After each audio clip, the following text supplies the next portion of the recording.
sur Okapi One TV.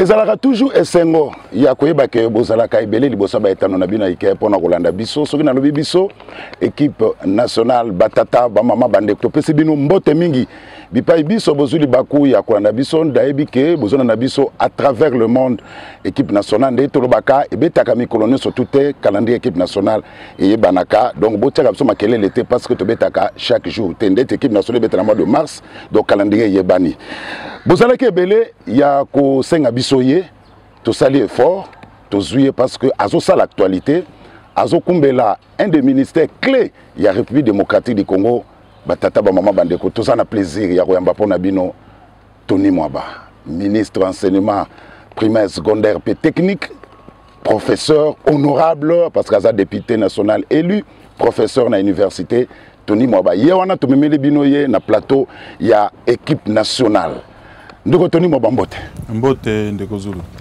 Voilà, sur l'équipe nationale, tous en papa Koyibantim, Alphonse Mwana Somi, il y a Radio Télévision Nationale Congolaise Azana Bisso, Maman Sylvie Bongo, Boyebie Malamu, Yabetara toujours na Elouana pour Mbango et les Kaina Nenga Saranate, Ngape Nazana Bino na grâce équipe technique na Bisso Tozana Bango, Tobeta le match pendant 1 heure na ministre et enseignement primaire secondaire et technique parce que Boyebi que ministère na yende Zolobama Mikolo.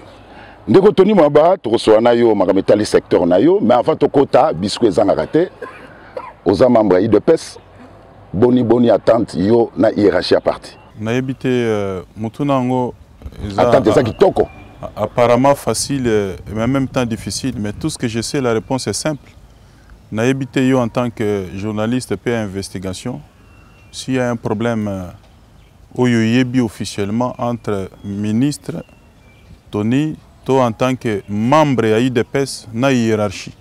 Il n'y en a pas. Je crois que, à moins que hiérarchie, je pense au président Jean-Marc Kabound, au secrétaire général Augustin Kabouya, ainsi que tous les autres cadres, vont témoigner. S'il y a parmi les ministres, il y a IDPS au Bazali Tambola, selon les instructions strictes, il y a hiérarchie à parti. Selon vision, il y a chef de l'État. Je suis parmi, peut-être parmi même les premiers. Voilà. Alors, ndeko Tony Mwaba, au Zouaki, au Kumbela, ministre, il y a EPST, état de lieu. Tant au Zouaki Masolo, au état de lieu à ministère à EPST. Non, EPST, déjà tant aux Obenga EPST, ce sont des problèmes. Donc, Tozori Kobunda Pona corridor image, il y a sous-secteur Wana. Et puis, le problème, il y a EPST. Et Bandina Tony Mwabate, et Bandi dans les années 80. Donc il y a des problèmes qu'on a hérités aujourd'hui. Et puis, enseignement tant où Bandaki Nambokoyo, c'est depuis l'époque coloniale où ils allaient enseignement aux alliés publics et Bandana ba missionnaire. C'est pourquoi au monde mariage il y a l'État na église na domaine et enseignement et Bandi les lotés. Banda kala pe ko ikoku fate. C'est pourquoi à chaque fois qu'il y a des problèmes on essaie d'harmoniser parce que ils ont parmi Batoyo va accompagner l'État dans le domaine déjà na Tongo. Depuis période wana oyo tozali na ba Belge oyo bayaki bango bache ba école tozomona lelo ba école système d'enseignement public bazwaki yango en charge batongi ba école bazui en charge ba enseignant enseignement ezalaki likolo niveau likolo discipline ezalaki tokumbami na yango Oyebi, avec tout ce qu'il y a eu comme problème, la crise politique na kati ya mboka na biso impacta tissu socio-économique na biso, donc impacta qui peut sous-secteur na biso il y a EPST ou bien il y a secteur il y a éducation en général. Tokei nango même après l'indépendance na moi ba trouble wezala ki wana déjà il y a eu des problèmes même dans les secteurs mais Tant que deuxième république est au un système dictatorial, va récupérer Mboka na Maboko.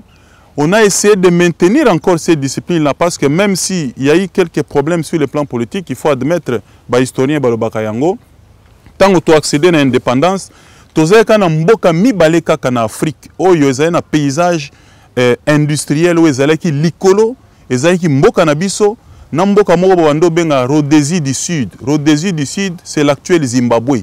Tu as un Bissona Zimbabwe, tu as un licolo. Donc, situation économique bando permettre que l'État bande ko s'assumer, ko payer ba enseignant, problème ezalaki na ngote. Mais obitango to bandi na système à zarianisation, ba ko zo ba entreprise, ba kaboli netingu ba ekomi au lieu muto fructifier eloko azue ke liboso aller ekomi jouissance makamunyo se ko kweya. Y compris même système éducatif et ko kweya na se dans les années 80 ba problème bandi. Problème bandi ndenge nini?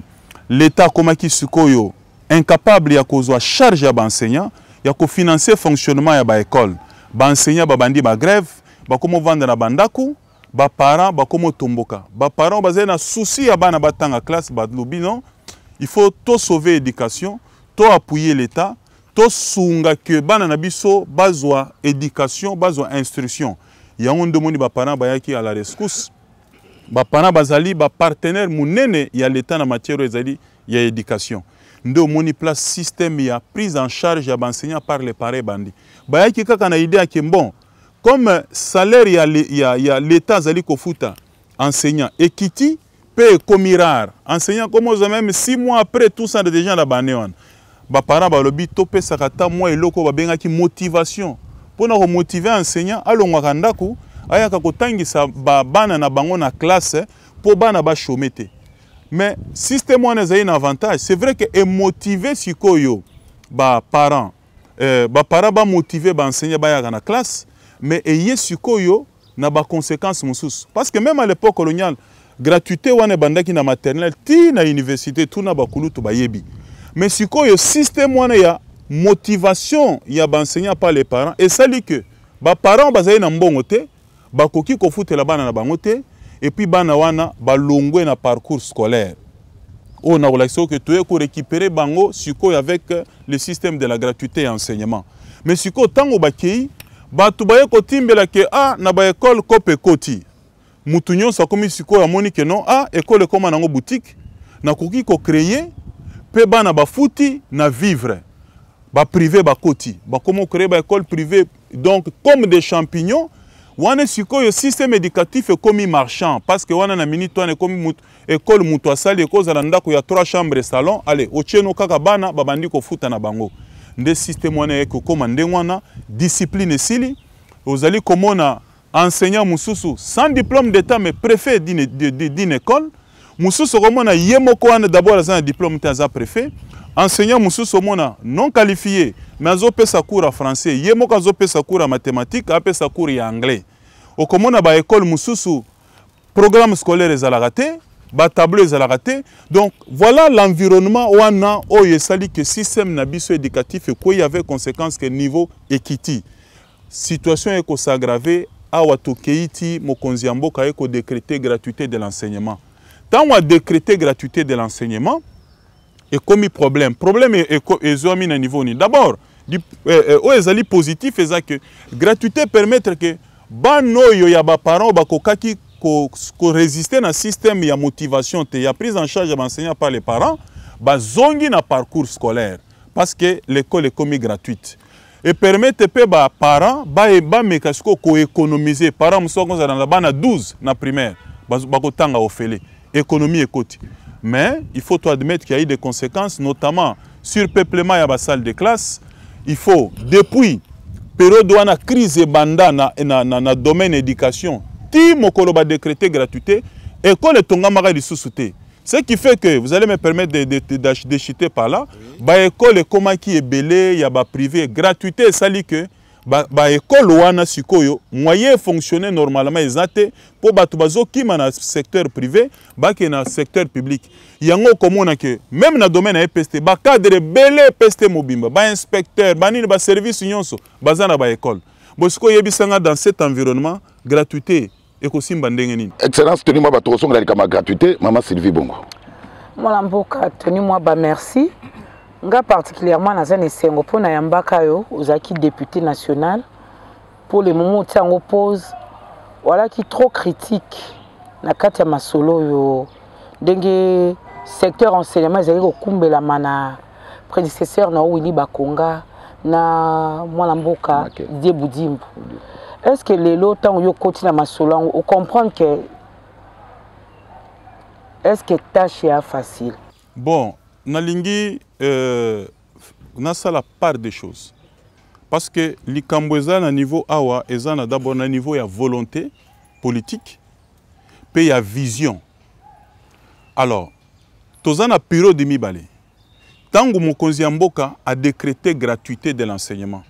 Ya azali père ya gratuité. Père ya gratuité ezanga ete muto aboti gratuité eza Félix Tshisekedi. Parce que gratuité ezalaki na kati ya constitution depuis 2006. Muto abimisi gratuité na constitution abimisi yango na mokili. Eza Félix Tshisekedi.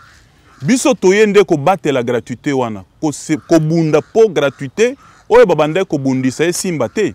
Gratuité esimba. Mais tant on a déjà na niveau ya parlement, na cadre de contrôle parlementaire, na zui ba information, oyebi tozalaki na accord ya FCC cash. Consigne ezalaki que gratuité koki ko simba te. Alors, na zui ba information, na bandi ko dénoncer yango et c'était vrai. Tout était fait pour que gratuité simba te. Je vais vous donner quelques exemples. Tolongwe na 48 provinces éducationnelles, tokomi na 58, babaki si 10. Obi province éducationnelle, conséquence na yango par rapport à coût. Gratuité, c'est la mobilisation des ressources. Tant que vous avez province éducationnelle, ça veut dire que au commissaire budget les sous lourd, moyen et simba sous ces actes. Je ne vais pas vraiment entrer en détail. Aux alliés comme on a que ceux qui sont ministres, aux alliés inspecteurs, aux alliés cadres songolo il y a EPST, yomoko aux alliés déjà promoteurs des écoles. Depuis que je suis au ministère, je peux ma proposition je peux créer mon école na yo. Mais je n'ai pas accédé. Parce que non, il y a un makam na bango boye. Donc ti okofouyer okomone lokote nyonso na bibo. Jamais ko ça le matin, je veille même sur ma famille, ils sont disciplinés. Donc na o etali gratuité wana et pesaki que tout était mis en œuvre pour que échouer. C'est là que Tony s'est battu. Pour accéder na ministère, j'ai accédé à ces ministères, pas pour apprendre ou s'informer sur les problèmes où ils coexister dans le ministère ou pas. Les problèmes, il y a EPST, il y a bien avant le ministère. Donc je connais tous les problèmes. C'est pourquoi quand il y a un EPST, j'ai commencé directement dans la action. Et peut-être même sans moyens. J'ai commencé à toucher du doigt la plaie pour trouver solution. Bitumbonga na zanango lelo, c'est différent. Bitumbe zali que système explosif oyo na hérité. Il y a que secteur commis marchand. Salinde ke yeso salaka aoye na temple akuti batu, olie basambela bazoteka, fimbu. Voilà, fimbu wana tomemi wana ya redressement ya système éducatif parce que c'est la base. Ngana za professeur na niveau université à Kinshasa, likolo, mais bano tozali kozwa likolo, ozali comme na niveau ezana c'est parce que tout se passe à l'EPST. Et sengeli to redresser système éducatif na biso na niveau ya de base. Bitumba to bandi ya wana. O nyonso akanisi ki akoyi koya kosala mbongo na EPST libanda. Muto akoya na EPST ozala enseignant, il faut zala na passion. Bato nyonso baye osala école kaka sans respecter les critères. Parce que tokuti na système mususu ndengo zana oyebani na ministre apesi yo nanu 4 arrêtés ministériels ya école. Yo nanu créer école te bapesi yo 4 arrêtés. Et ko s'aggraver na gratuité parce que tant on va peso arrêter boye, c'est-à-dire qu'on a peine ba enseignants ou ezali aligné na école wana o ezo exister to ba bien école fictive. C'est-à-dire na fin du mois bazali ko pesa frais ya salaire, ba frais de fonctionnement na ba école wana o ka o EP Sylvie Bongo 1 2 3 4 siko yo sangisi na frais de fonctionnement na ba enseignant ba école wana nyonso fictive o kepe na banque complicité ezali ozu ba mbongo wana tala biloko Tony moi ba ayeko combattre. Et quand tu t'engages dans un tel combat okoyi kozwala na kimiate bitumba tozana yango d'abord eza ya kati ya bato nyonso ba mesana ko komisa EPST bisika ya mombongo au lieu batangisa bana classe bakoza la tranquillité o nyonso bazalaki libanda bazali koya na EPST ko sala mombongo tokangi ba porte bakokota lisusu te Et c'est ça le vrai problème. Oyo, Tony moi ba gêne parce que je suis déterminé d'accompagner les chefs de l'État, na pérenniser gratuité enseignement, il y a combattre l'antivaleur nyonso dans le secteur il y a EPST. C'est là la différence. Donc ici, na lingi na yebiso le komoko. Ce qui est la kimia na ministère ya EPST, ou qui ministère za kimia, ça veut dire que vanda nien oyo kuti vanda petala na misu. C'est-à-dire Tony oye au talipe ba école na yo fictive au créer yango mbongo bimaka na fin du mois au zwaka. Mais ce qui olingi kosala musala, attaque-toi à ça au kocha ministère en activité. Et puis ministère on to kambango boye ti mandat nangé kosila. Nazali 35e ministre, je le répète, il y a eu 34, il y aura un 36e. Mais pendant que je suis là, musala otozali kosala tokotika yangote, quelles que soient les agitations, ti place mikolo nangé kokoka na kobendana. Mais bambongo nyonso bato bandaki ko détourner na ba école fictive, nde tozali combattre na système de nettoyage, bato bazali ko lia lisusu tende bande ko lia liboso et je suis devenu un animal à abattre. Non, voilà. Obongami no pona ba conflit. Je suis habitué à vivre dans un environnement hostile comme celui-ci. Parce que combattant, ce n'est pas au télémi, au sali vidéo, tu insultes. Non, le combattant, c'est sur terrain. Et c'est maintenant qu'on doit prouver, combattant, ce n'est pas que les asukindengeni, non. Combattant, prouver que sur terrain, vous allez coévoluer dans un environnement difficile et tu avances. C'est ça les combattants. Oh là là, merci. Alors, papa Koibantimba Malobombo Kayo. Oui, tout l'andi. Professeur Tony Mwaba na maloba maye ya bosantu mais eloko nga na kozonga sima na maloba mayo olobi tango ya kala ezalaki église catholique ezalaki boye mais lelo nga na koyebisa polele te enseignement na biso eza na se na mabele il faut bosala makasi po botombola yango nde musala nazali kosala ponga mo na ndimi yango moni différence na ba misusu je reconnais c'est ça l'état de lieu et puis nga mutu na bandi yango te nakuti yango et banda depuis 80 makambo EPST Tony a créé yango te akuti yango alors Tony azobongisa gratuité voilà yo moni que gratuité simbi gratuité ele sunde ko bebisa enseignement makasi na ko bulungutana ba enseignement pamba te pa bo komona mbala na mbala tolobaka te bino bakambi ya EPST bozali boso na ba commerçant ba promoteur ya ba école basa ko yoka bino te l'état ngo azali to pe azali te professeur voilà o ezali mutuna moko ya mutuya na utaki quand même ko effleurer yango awa na nikola kisake ndenge na lobby père ya gratuité ali o ya longoli yango le président Félix a la kaki déjà na ba électeur na ye que ceux qui na leki na rendre classe gratuite na rendre école primaire gratuite et il l'a fait. Donc à mes yeux promesse au chef de l'état sala qui a rendre école primaire gratuite asi à Seliango azel sona problème te alongwa na makambwana siko atikeli biso charge nde na uti koloba eloko biso totikali ya kosala ezaki ba école tongama kala ba classe tongama kala parce que comme ezali système ya mbongo ba privé ba kotaki nde ekomaki ndengo wana mais sikoyo kotonga ba classe ya sika ba école ya sika nde makambo na biso et puis ça ne touche pas la gratuité à la qualité sikoyo ninga na expliquer loko moko batu faut ba comprendre parce que na yoki azongisi gratuité sima asali boye bazokomi ko toucher mbongo constitution et lobby c'est l'école primaire qui est obligatoire paix gratuite. Wana constitution le bibongo. Il y a l'état. Il y a l'état. S'il vous plaît. Wana lengi penda bolimbi sangai ata 3 minutes ba téléspectateur balanda. OK. École primaire gratuite paix obligatoire. Na ba établissement public nyonso. Ba établissement public eza na ezali na gestion directe, pe na ezali na gestion indirecte eza na ba conventionné.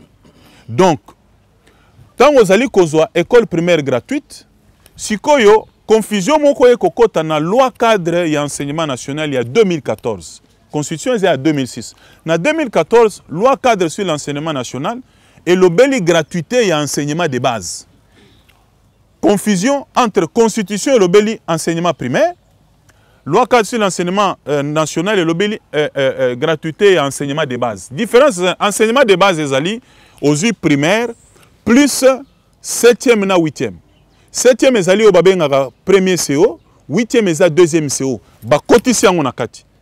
Comment construire le bi primaire? Tina 6e. Bino bomemi yango na enseignement de base. Obakisi na 7e na 8e.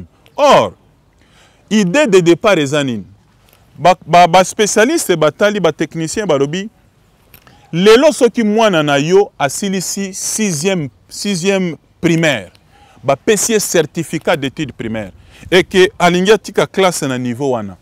Entreprise nini ekoki ko engager mwana wana sur base kaka ya certificat ya ce certificat d'études primaires. Entreprise mon côté. Et puis mwana wa azali kozwa certificat ya primaire. Bagage nini ya malonga za nango ya kosa nango musala. Yango ba réfléchir babi tokoki komema primaire comme enseignement de base. Ba kotisa premier CO na deuxième ezana ba matière moko komisa mutu ata azui certificat mais na niveau ya 8e akoko sala ta musala na niveau wana parce que mutu nyonso asenga kaka ke sala université te.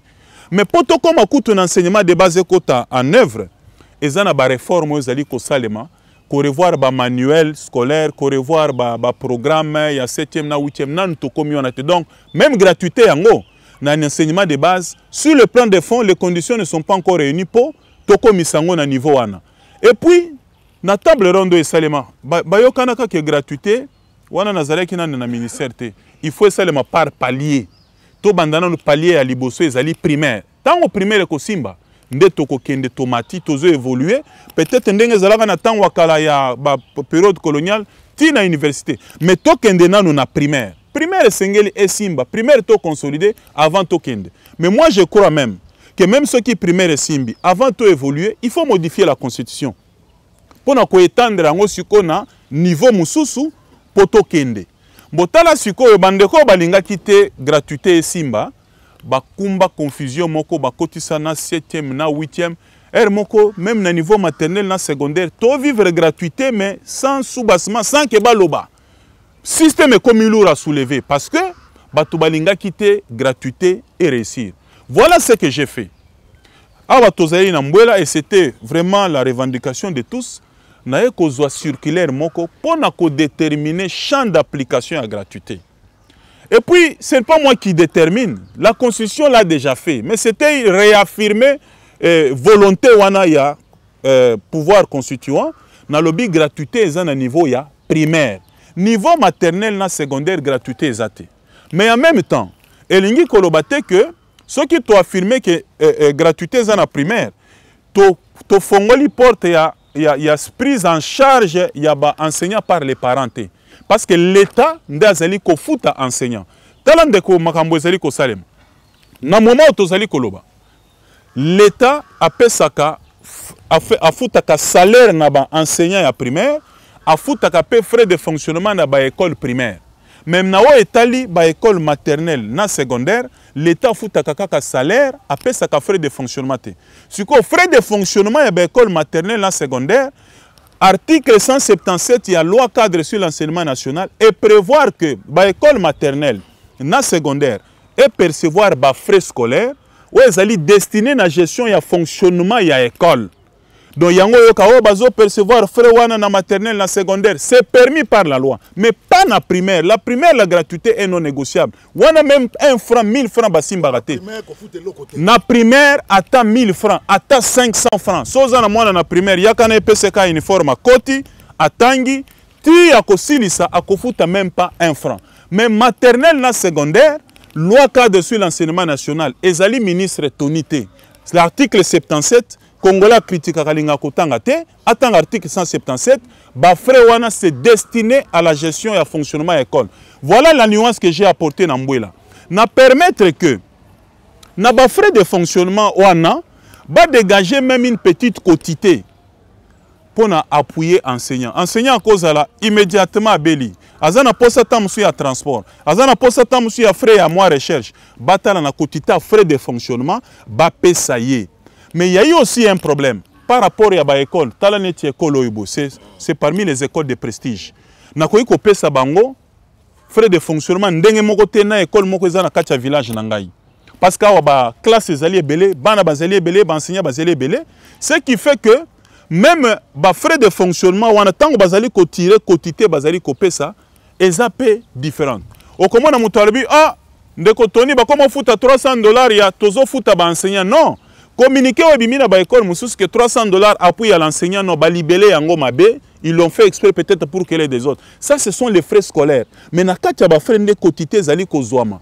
Alors, non, je vais clôturer là-dessus parce que c'est très important. Je sais que tant ezali mouké, tant sikoyo bazali pour fixer, par exemple, j'ai appris que c'est $300.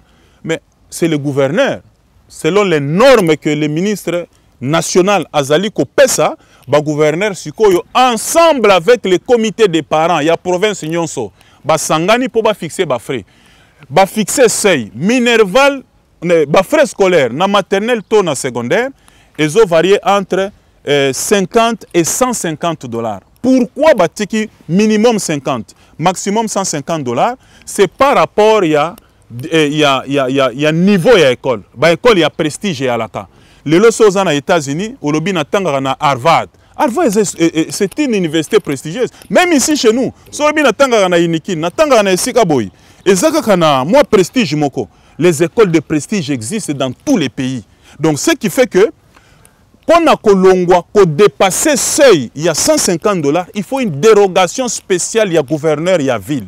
Il y a un Etali, Baboboto, Babosangani. C'est le gouverneur qui a été saisi par ces écoles pour accorder dérogation. Ce n'est pas toutes les écoles qui perçoivent na Kinshasa $300. Sauf qu'il y a un intérieur, na Talinet na Mbujimai. Je crois que c'est 40 000 francs, 50 000 francs, 60 000 francs congolais. Batubazali kolobelangote. Oyebiso butubalingi, comme on dit, on acquise son chien. Donc rage kaka nyonso babi ezaka kayo. Donc ezali kambo yake nyonso yokosala soki mutu asepela kana o yuzali kosala te ata obongoli mai vinyo. Babaka yeka na ekulusu. Ndeko ministre toyokani. Alors, likambo mosusu tumba munene ozako. Mukolo moko babengi ngai babi na ngaliema école mo catholique na primaire bazo percevoir ba frais gratuité simbité. Na vérifier na tindi luison kende kotala abi non. Eza école catholique c'est vrai, mais école catholique mais privée. Parce que na kati ya ba conventionné pe bazana ba école na bango ezali privé. Yo memi mwana, o le même en école conventionnée. Bon, public o ezali bazo gérer pour na l'état, mais yo ke kokoti sa mwana mona catholique mais na école na bango ya privé. So ba prélever ba frais scolaires na primaire, tout comme les privés le font, on est allé l'état té. Oh, gratuité simbité. Bon, mon enseignant tambola makolo, gratuité simbité. Bon, mon a violé par l'école, gratuité simbité. Mais gratuité finalement les années. Et la confusion, balingi ba brouiller piste à gratuité, gratuité c'est simbi, c'est au niveau primaire. Oui. Toyokani ndeko ministre et tumba mosusu yo zako bunda. Mingi osali lolenge kani pote osuki sali kambo ya ba nanyo ba école fictive pe ba enseignant fictif pambate ezali kambo munene yami bale banda yo komi na ebongo ya kokamba EPST oso tamboli na ba province musunyo so po yeba o ezakoleka kuna nakenda na ba Congo nakenda ko lancer ba épreuve ya hors session je crois na Mbanzangungu nakenda na Bandundu na Kwango pour que lancer nani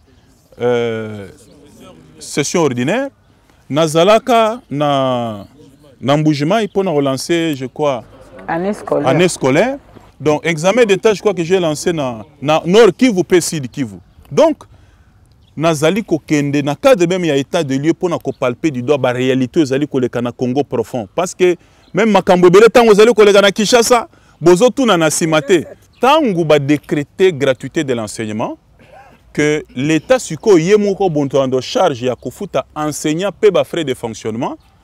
Alors, conséquence ya gratuité mususu eza que bana nyonso ba kimi na ba école privée, ba koti na public, ba parents ba koti se bango kuna parce que balingi ba économiser. Conséquence ba boutique nyonso privé wana ekoti moto. Donc, ekoti sécheresse. Nde omoni bato bakomo bondisa gratuité ba émission ezaka que non ça a été précipité programme moko ba réfléchir ça quitté mais c'est depuis 2006 que ça la constitution combien de temps il faut réfléchir pour bocha gratuité en œuvre tout ça là 30 ans 60 ans gratuité c'est la chose la plus facile à réaliser dans ces pays et Félix Tshisekedi l'a prouvé gratuité c'est simbi na primaire école fictive ba bandi ko créer yango sikoyo pona nini Batou, comme yo mutu no mutu comme ko créer école na yé. Moi j'ai des gens, des responsables abi mais tala à une époque ba pesenga 4 arrêtés au cadeau d'anniversaire. Oh, cadeau d'anniversaire. À 4 arrêtés ya création école existaraté. Zoka na simana mbongo bimaka frais de fonctionnement, ba frais ya salaire. Pour na rendre ba budget à gratuité lourd et simbaté. To bandi ko combattre ba école fictive na bandaki ko dénoncer yango.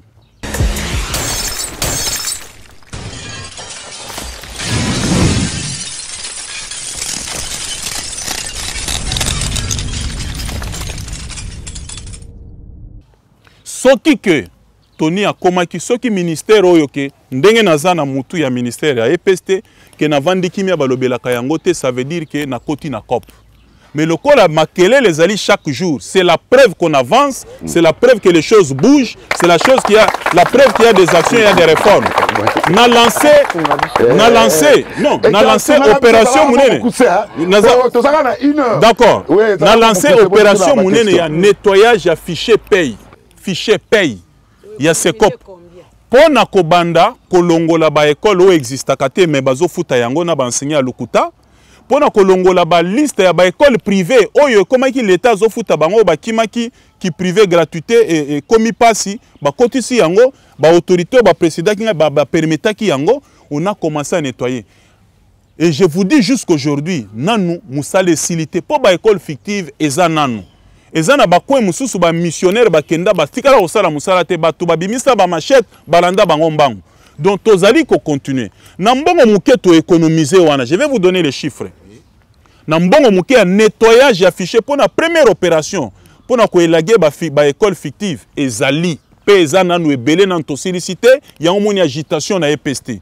To fouti ba enseignant nouvelle unité nyonso ya niveau maternel. Congo mobimba. Combien de nombre c'est la chiffre par exemple, pour la école maternelle nyonso, c'est plus de 500 écoles, près de 3000 enseignants à niveau maternel. Ils n'étaient pas payés, ont été pris en charge. Nambongo biso to récupérer au batubande ko détourner avant. To pesi bango. Nabaki si frais de fonctionnement ya ba école nyonso dans les 4 catégories. Na hauteur à 20,25%. Place par exemple ba école bandozwa 45 000 francs. Frais de fonctionnement. Bah, comme il soit 2 millions. Donc, on a 45 000 francs. Toutes les écoles. 45 000 francs. Si koyo, nde makambobiso tokuta. Nde makambobiso tokuta. Les loba école wana, neti ba école à prestige wana, bah, comme on offre de fonctionnement 2 450 000 francs congolais. Congolais à zolo bela makambwana te. Ça, c'est à la suite, il y a nettoyage, il y a fichier paye. Les lots, ça faisait 35 ans qu'un enseignant a kenda retraite. Toujours qu'il y a une école, même dans l'intérieur, au moins un enseignant entre 65 et 105 ans, à la classe. Vous allez m'excuser l'expression, mais mikolo, mais pourtant ça va dans le Bisoto bandi sikoyo, mise à la retraite progressive. À la fin de chaque mois, na bambongo biso tozi à nettoyage, tozo tinda ba enseignant ba kende retraite ti ba kosila en attendant qu'on ait les gros moyens.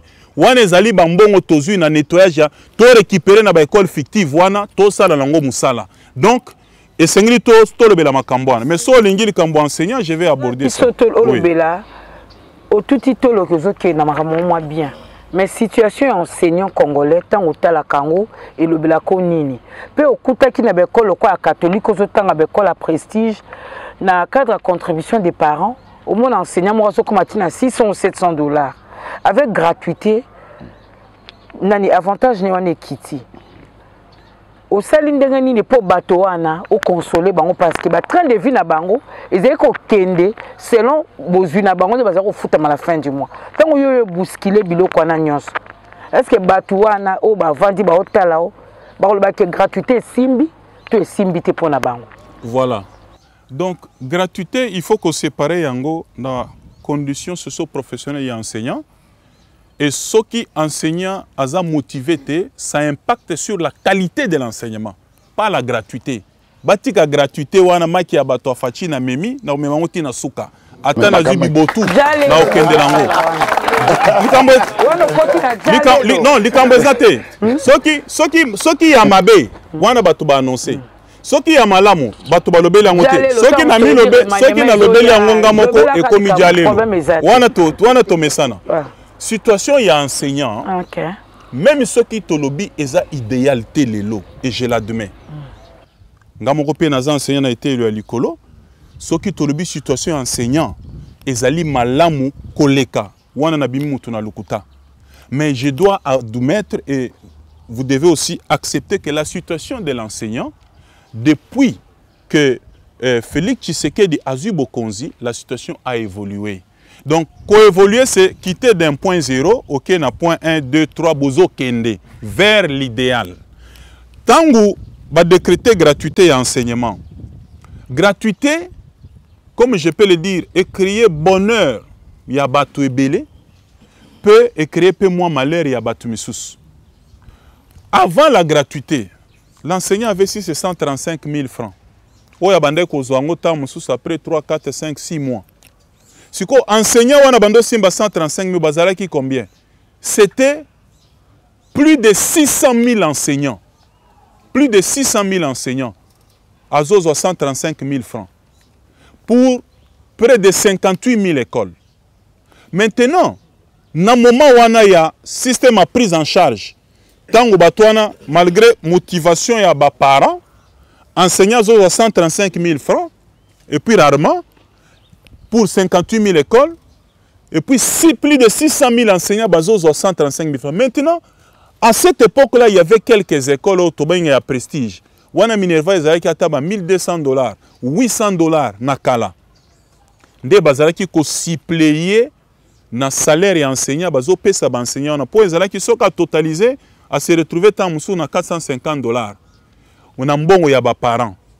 Mais si ko ba enseignant wana bandai ki kozo moi $450 ya ba école minene o Minerva za ba $800, $1,200, bazala ka combien? Bazala ka soki 533 pamba. 533 enseignants. Ba école wana ezalaka combien? Ezalaka à peu près 22 écoles seulement. Si quoi ba banda ko souffrir bazala combien? Plus de 600 000, plus de 58 000 enseignants. Tant que gratuité est ba uniformiser salaire de base. Ba tunyo so ba komi ndenge moko. Si quoi gratuité sali ke ba ko matisa salaire ya enseignant. Tolongwe na 135. Je crois tomata ki na 176 000. Wana dans un premier temps. Parce que les lots, ceux qui n'ont eu statistiques awa, l'enseignant aujourd'hui, bah comité n'a pas 385 777 chaque fin du mois.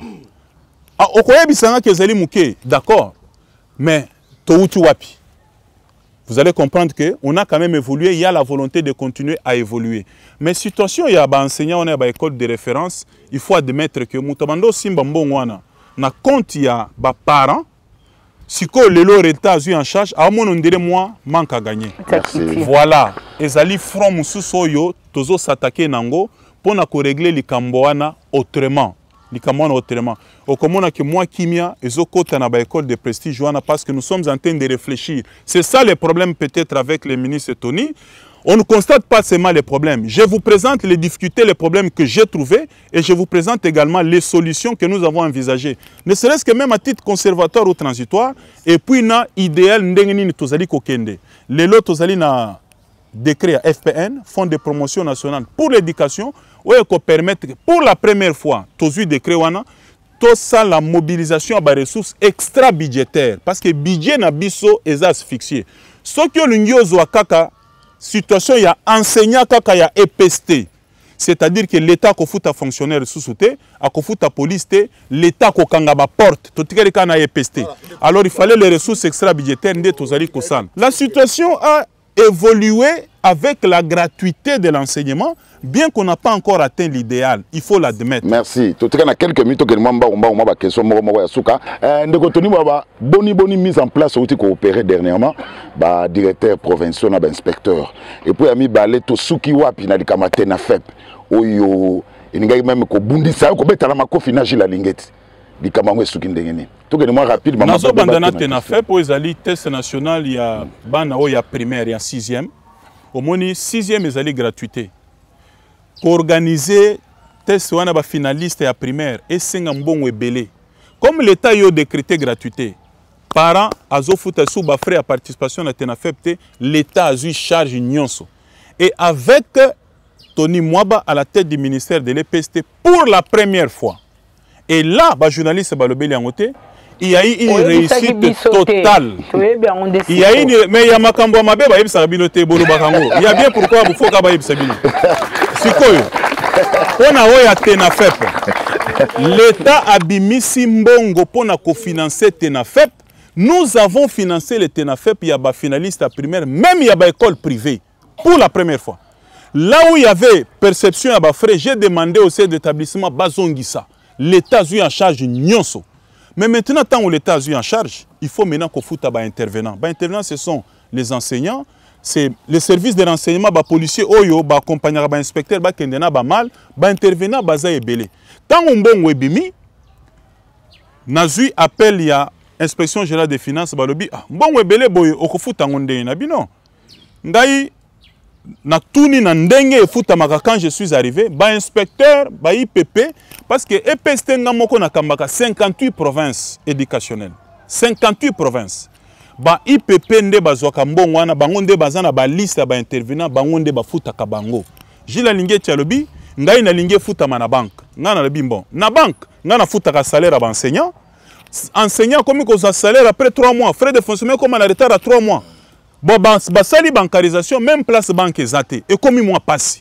To futa na maboko pour des raisons d'efficacité to kendembango. Déjà qu'avec mon prédécesseur édition 2020 futa maté. Bato bazai na kanda. Na bundi na bimisi mbongo pona 2021 bato ba sepeli te na fait peleki na kimia. Ba biso esili bazo futa biso. Makele les bandits. Yango yokaki ba réseaux sociaux yoko récupérer situation détournement ya 16 millions na EPST. Tony a yibi 16 millions. Mbongo oyo etikala jamais kobima na caisse à l'État. Bon Olanda ki heureusement de kwa lingeti o azali ko sala pe musala na malamu parce que ngai na senga ke commencer d'abord par clarifier na bandeko bazolo ba ke Tony a détourné que ce n'est pas un détournement. Ngana lingi na futa na maboko yo le bien futa na banque. Discussion na bato balabio tentative de détournement ngana za professeur d'université puis avocat na yebi sait que c'est un détournement. Pour un financier comme Gilles Lingeti. Ce qu'on respecte procédure mon côté détournement. Mais pour un juriste, ça c'est pas un détournement. Bon, maintenant discussion et salemi, réseaux sociaux récupérés, Monica Baini, tout ça, ok voilà, détournement. Heureusement, IGF Yemokoye Kolobakino, ils avaient une incompréhension, ce n'était pas le détournement. Ça, je crois qu'il était aussi dans le devoir de le faire. Parce que, Nandenge Tozali Kokambaye Peste, ceux qui mouli mouya mouyibi, mbele to lancer même nettoyage affiché paye mbele to vendre les peba fictif, to banda pe ko liambongo to s'enrichir na yango. Mais sikoyo, na niveau ya gouvernement, na conseil des ministres, commission moko, ba chaki bimbo, botala na makambo lingeta zali koloba, botala otonya zali koloba, to sa na ndenge nini. Bo balobi, place sengeli top futa na banque, ndenga lingeti alingi, bo futa. Place oyo banque ezalité, oh, il faut que futa na maboko pour des raisons d'efficacité. Bolanda au ministre paie à lobby pour des raisons d'efficacité. Kimi Ekoti. Dans les jours qui suivent, on va payer les TENAFEP. Ah. On va payer. Voilà. Maintenant, où est la mise en place? Comme c'est impopulaire, il y a IDPS. Bon, IDPS, il faut que c'est un parti qui vit et vous sentez que la démocratie bouillonne. Et voilà les conséquences. Et on doit assumer. Et donc, Oyo et Salemi mise en place wana il y a ba cadre ya EPST na niveau central puis na niveau provincial. Ba cadre na maza ba Proved, ba IPP, ba Diprosec. Obi pona kokoma Proved. Il faut d'abord enseignant. Un jour au combien ta conseil pédagogique, au combien ta directeur des études, un jour au commis préfet, un jour au commis sous-Proved, un jour au commis Proved. Et pour avoir les grades des directeurs. Ce qui fait que na kozayo ata quel que soit bolingo na zana ngo pona yo na koki kozayo te na commission Proved. Wana tozongi na bantivaleur oyo mokonzi mboka sengi ngai na combattre na niveau ya EPST. Ce qui olingo comme IPP. Ce qui olingo comme IPP, inspecteur provincial principal. IPP il faut d'abord aux enseignants. Donc aux na katia système. Il faut être recruté sur concours. Un jour, aux inspecteurs itinérants, aux inspecteurs pool, aux inspecteurs adjoints, et puis un jour, au commis IPP. Il y a tout un cursus sur le Sénégal qu'on observe. Mais c'est tout à fait normal, par manque d'informations. Même Mukanda Nzambelubi, mon peuple périt faute de connaissances. Tant que nous sommes membres d'IDPS, vous comprenez? Tant que Siko est mis en place, Salemi, Ndeko a sali lit pendant 30 ans. Monique a OP ministre Nabiso, Toko Zope Misala. A mon sali mis en place, Bana Katite. On va comprendre, il manifeste comme ça. On va comprendre. Il faut pas expliquer que na niveau on a beaucoup expliquer le côté parce que ce sont des cadres que j'ai trouvés déjà. Dans tous les cas, ce sont les cadres de l'État que j'ai trouvés depuis plus de 30 ans. Bazawana. Na sali recrutement, na sali mise en place. Na zu oyo yoza efficace wana kendebo yo kozala boy yoza muyibi longwa tozu oyo ba sanctionner légalement zonga. C'est ça la mise en place, ce n'est pas un recrutement. Donc bato ba interpréter mabe bakanisi que je peux aller par exemple dans mon parti prendre tout le monde na komisi bango ba IPP ba proved c'est ezako zanga information. Voilà. Alors tu as presque la souka. Ouais. Maman Sylvie Moko papa ko ibati maman ko parce que tu consommes 1 heure. Voilà. Ministre Tony moi balobi tozon di maite mengai na félicité opo na okike pléthore o ezeki na Éduc TV ou reverser musu na radio. Ah ozo sala radio bongote.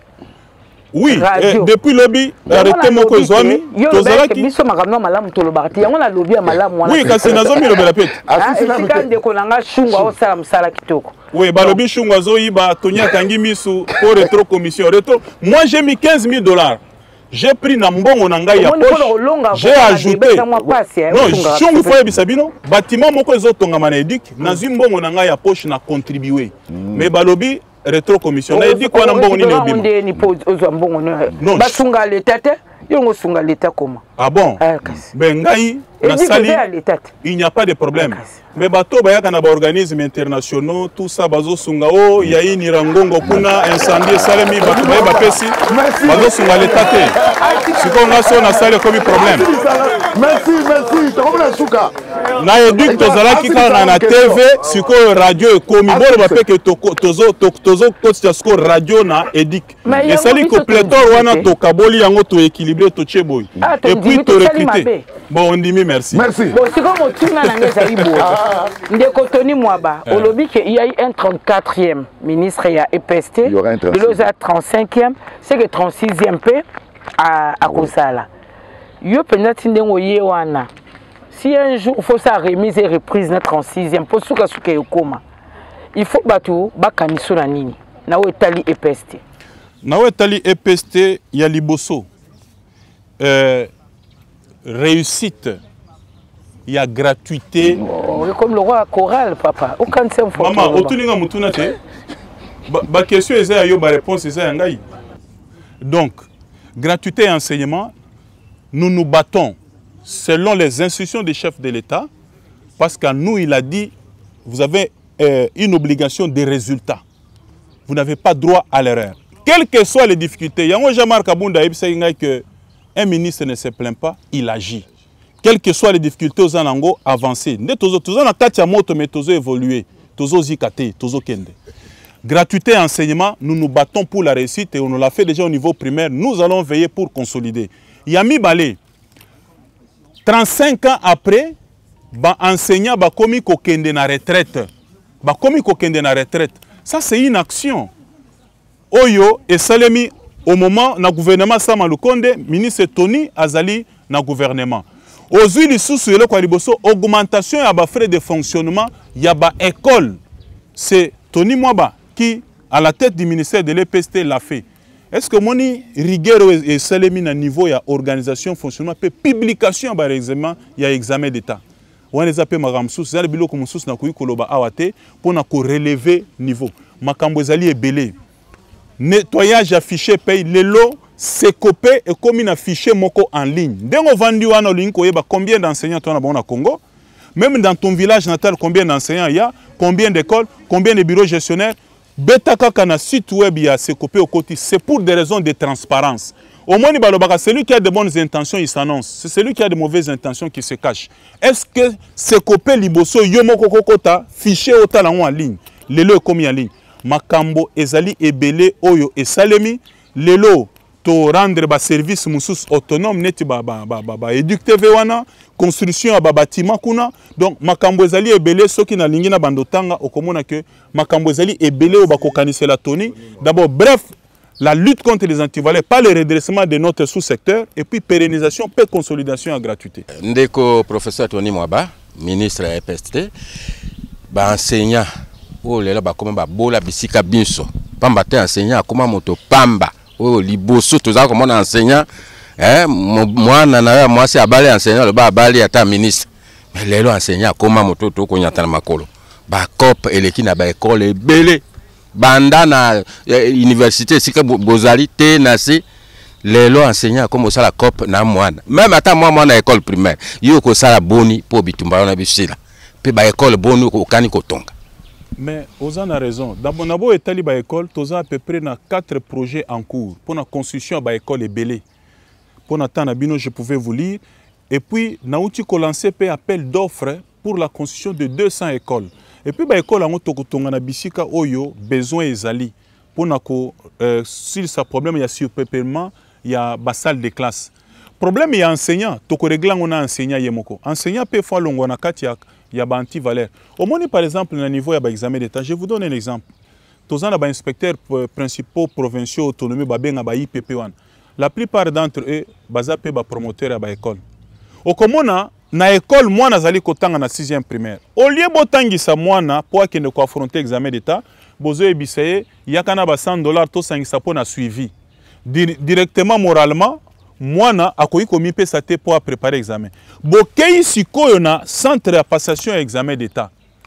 Oh non, surveillance il faut kaka ba enseignant. Sikoyo tango yo enseignant ba tu au surveiller ba finaliste, au lieu au surveiller mwana asale l'effort intellectuel na ye yo komi ko la kisaye o kotisi lié ba mercenaire yango soko kotisi ba non enseignant a kotisi ba non enseignant ndenge nini ngai na kanisi boy soko zu professeur en mathématiques a surveiller mwana o azo sala examen en mathématiques soki ba pesi mbongo a kopesa bango ba réponse mais zo siko e muto ayebi le côté a surveiller siko mwana azo sala examen en mathématiques il ne sera pas utile pour lui. C'est aussi pour l'efficacité à passation. Olongo wana oke na centre siko ya biso ya correction o ba aventure musu se belé zali ko salema bazali ko kabola ba 100% neti nguba et commis commerce yo zali déjà inspecteur ozali na ba école privée et commis concurrence entre les écoles privées koto wana basala ka 100 faut tinda mwana Minerva les ali bazo kambong soki basali santé ba kimi ba kei na école musu basala ka 100 lelo comment école nde réussisaka eza mwana réussisaka te. Ah, on va publier par examen d'état. Na moni ba finaliste moko ba na ministère non. Biso to échoué ndenge ni toko échoué te tozo marché. Nga na ebisi bango mais kalezalaka soki muto a échoué a batami azo ka soni. Lelo komi soki o échoué ozo na ko réclamer pas ministre que nga ifona zoka. Comme si c'est le ministre qui compose. Ministre a composé ce sont les inspecteurs. Si on va composer résultat bimi. Nabi boya ko sala marche. Examen d'état, wana ya kabu yeselemaka na mois de juin je crois. Mais examen d'état va composer qui depuis le mois de mars. Tony moi bazalaki na le ministre te. Nazalaki na kati de batu bayebite. Moi-même j'étais surpris. La critique générale. En matière administrative, la compétence est d'attribution. À tous les ministres, Moussala ou Eza est inspecteur, yo ministre ko sala yangote. Eza Moussala na bango. Merci. Donc ce qui fait que moi rigueur wana même banor bimbo boya toko filmer bino to la bilongi na bino ke bo échouer mais bozo ya ko sala désordre bakimaki moi qui m'écoute. C'est pour dire aux finalistes que batanga et puis bazwa na oezali na ba effort na bango. Ministre Tony Mwaba une heure ekoki ezala pasi pour se retirer ministre Tony Mwaba maloba ezala kwa pesa ba étudiant cours faut ko katae. Ministre na pesa maloba suka okoloba na ba parents ni no ba longoli bana na ba école ya l'état batini ba na privé pour na grève. Est-ce que Tony Mwaba bongisi na catholique nini boyokana ki na mbwela lodge pour ba parents o bazotala biso awa ba sepela. 2 minutes message à suka. Te ba parents bazongi sabana ba profiter na gratuité ezali cadeau na kolo ba cadeau mokonzi mboka lo ba lobi bo ndenge ni jale lo po eza na constitution mais ezali na constitution depuis 2006 mutabimisa ki yango yewana eza cadeau donc bazongi sa tozo sala effort ba projet ya construction ba école na ba classe ezali en cours bandeko ba catholique bazali ba partenaire ya EPST tant que pendant makambo école bandi, ce sont les églises au basé ba partenaires ya tongo aya l'état. Tozana bango toko kabwana na bango te.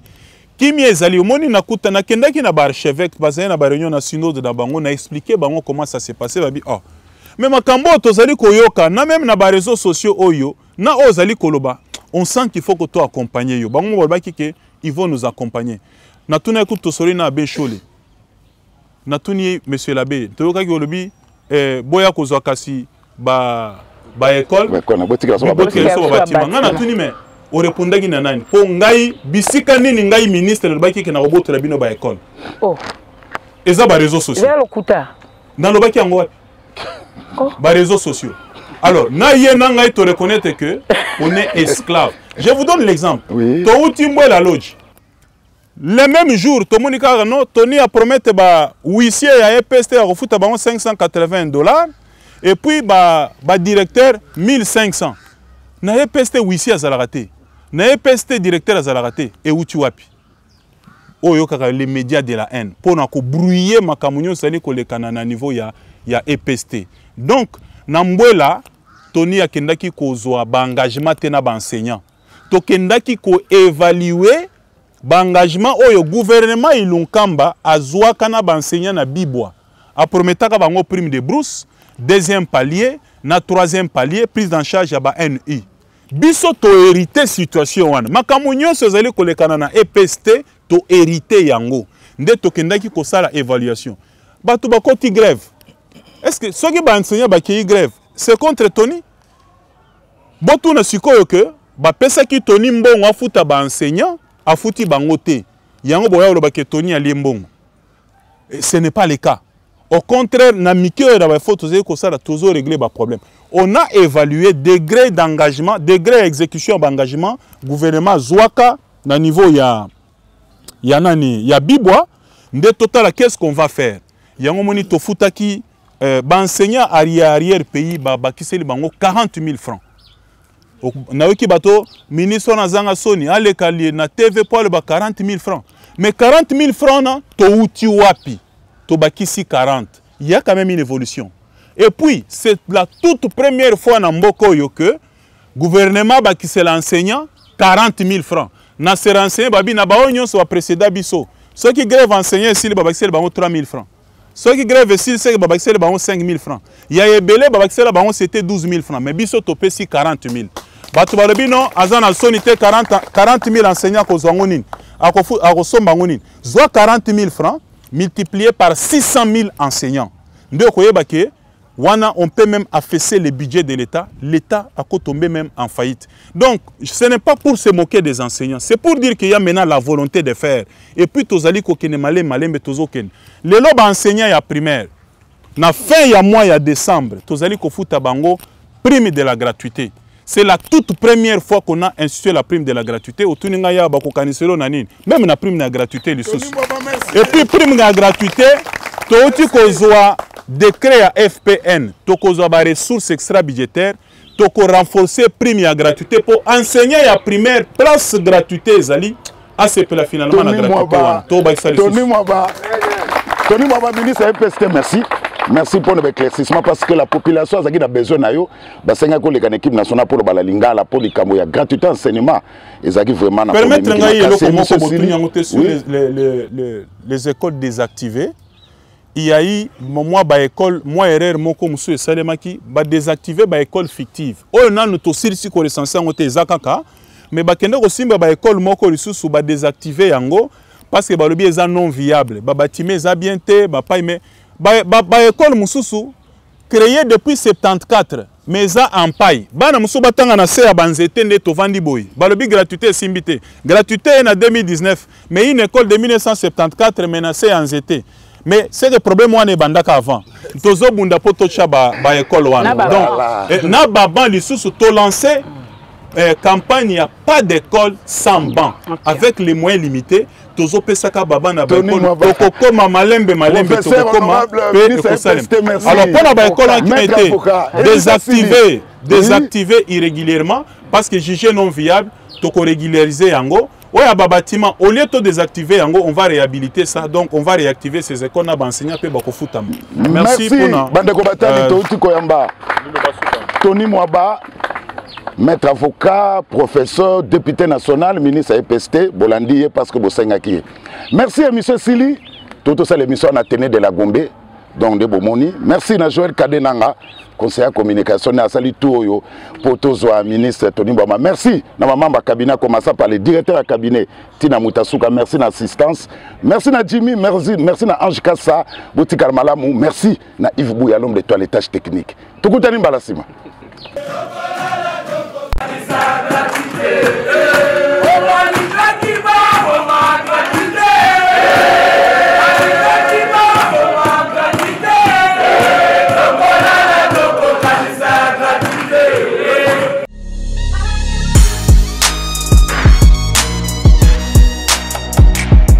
Salut, abonnez-vous sur Capi One TV.